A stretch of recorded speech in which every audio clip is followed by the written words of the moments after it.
நான் பாட்டுக்கு செவனேன்னு இருந்தேன். 6 மாசத்துக்கு முன்னால ஒருத்தன் வந்து கிணறு வெட்டுறதுக்கு லோன் வாங்கி தரேன் வான்னு கூட்டி போனேன். நானும் அவன் கூட லோன் ஆபீஸ்க்கு போனேன். ஒரு 60,000 ரூபாய் ஓகே பண்ணி கையில கொடுத்தாங்க. கூடவே இவ்வளவு லென்த்ல ஒரு லிஸ்ட் ஒன்னு கொடுத்தாங்க சார். என்ன லிஸ்ட்? பேங்க் மேனேஜர் வந்து ஆபீஸ் பீன் வரைக்கும் யாராருக்கு எவ்வளவு லஞ்சம் கொடுக்கணுங்கிற லிஸ்ட். எவ்வளவு தெரியுமா? 45,000 ரூபாய். 60,000 ரூபாய் 45,000 ரூபாய் லஞ்சமா புடுங்கிட்டு மிச்சம் 15,000 ரூபாய் கையில கொடுத்தாங்க. மக்கிய நாள் தீபாவளி வேற. அன்னைக்கு துணிமணி பலகாரம்னு கொஞ்சம் செலவாயிருச்சு. அது போக பக்கத்துல அதுல ரூம்ப போட்டு லைட்டா கொஞ்சம் போக்குவரத்துமா வேற இருந்துச்சு. 15,000 க்ளோஸ். கிணறு வெட்டல. 1 மாசம் கழிச்சு வெட்டின கிணற பார்வையறதுக்காக கவர்மெண்ட்ல இருந்து ஆபீசர் வர 600 போன் வந்துச்சு. நம்ம தான் கிணறே வெட்டலையே. அவர் வந்து என்னத்த பார்வை இறது. இந்த உண்மையை அந்த ஆபீசர்ட்ட சொல்லிடலாம்னு ஒரு வாடகை சைக்கிள் நானே அவர் வீட்டுக்கு போனேன். அவரோ புது ஆபீசர். தம்பி நான் டெல்லி பெறப்பட்டேன், உன்கிட்ட பேசுறதுக்கு நேரம் கிடையாது, ஷார்ட்டா ஒரு ரூட்டை சொல்றேன் கேட்டுக்கேன்னாரு. என்ன சொன்னாரு? தம்பி நீ கிணறு வெட்டிட்ட, அதை 2 நாளா பாத்துட்டேன் அப்படின்னு ஒரு சர்டிபிகேட்ல என் கையெழுத்த போட்டு தர்றேன், எனக்கு ஒரு 2,000 ரூபாய் கை செலவு கொடுன்னு கேட்டேன்.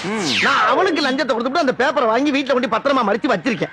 இப்ப என்னடான்னா, ஏண்டா நீ கிணறு வெட்ட லோனை வாங்கிட்டு இன்ன வரைக்கும் டியூ கட்ட மாட்டேங்கிற, உன்னை அரெஸ்ட் பண்ண போறேன்னு இன்னொருத்த நோட்டீஸ் அனுப்பியிருக்கேன் சார். சரி இப்ப என்ன பண்ணலாம்? அப்படி கேளுங்க.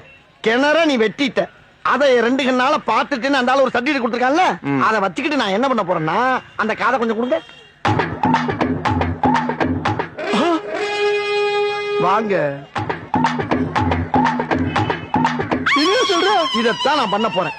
இதுல ஏதாச்சும் ஒரு பிரச்சனை வந்தா நீங்க அப்படி ஸ்டடியா நின்று வாதாடும். அதுக்கு தான் உங்களுக்கு அட்வான்ஸ் கொடுத்துட்டு மேட்டர் சொல்லிட்டு போலான்னு வந்தேன். இந்தாங்க 1000 ரூபாய். இப்ப நான் நேரம் அங்கதான் போறேன், என்ன ஃபாலோ பண்ணிக்க. கொடுத்த லோனை திருப்பி பிடிங்கிட்டு நோட்டீஸ் ஆடி அனுப்புறீங்க.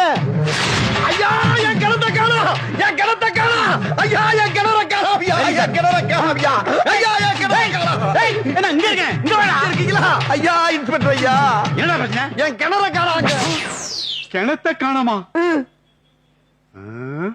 ஏல தெளிவா சொல்லு.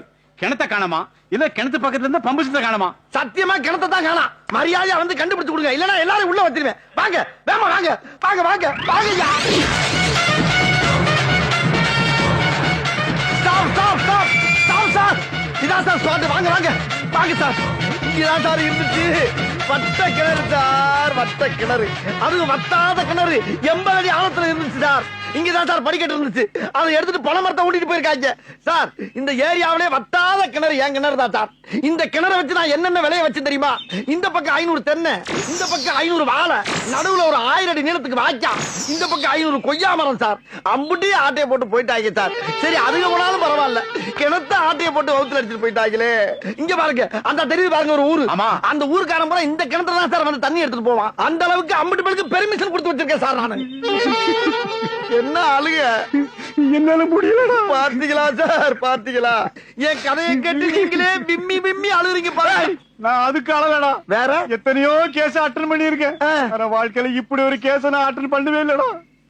கிணறை காணோம்னு ஒரு கேஸ் ஆடா. அதாண்டி கேஸ். போதும்டா. என்ன ட்ரெஸ் கலட்டுறா? ஒருவேளை இவன் கிணறு தோண்ட போறானோ? ஐயாட்ட கொடுத்து சுடல வேலை வெட்டியே போயிட்டான் அப்படின்னு சொல்லிடுறா. ஒரு சின்ன பிரச்சனைக்கு போய் ஏன் சார்? எதுடா சின்ன பிரச்சனை? ஒரு கிணறு காணாம போற சின்ன பிரச்சனையா? இன்னைக்கு கிணத்தை காணலம்ப, கொஞ்ச நாள் கழிச்சு ஆத்த காணலம்ப, அப்புறம் ஊரை காணலம்ப, அப்புறம் உன்னையே காணலன்னு யார்ட்ட வந்து கம்ப்ளைண்ட் கொடுப்படா. நீ இருக்கிற ஊர்ல நான் இருக்க மாட்டேன்டா. நான் போறேன்டா.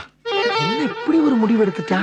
5 லட்சம் கொடுத்து வேலை சேர்ந்த 5 எத்தனை அதிகாரி வேலையை விட்டு போனாலும் எனக்கு கவலை இல்ல. காணா போன கிணற திருப்பி வாங்காம நான் விட மாட்டேன். என்கிட்ட கிணறு வெட்டின ரசீது இருக்குடா. லஞ்சமா வாங்குறீங்க, சுப்ரீம் கோர்ட் வரைக்கும் போக வேண்டாம்.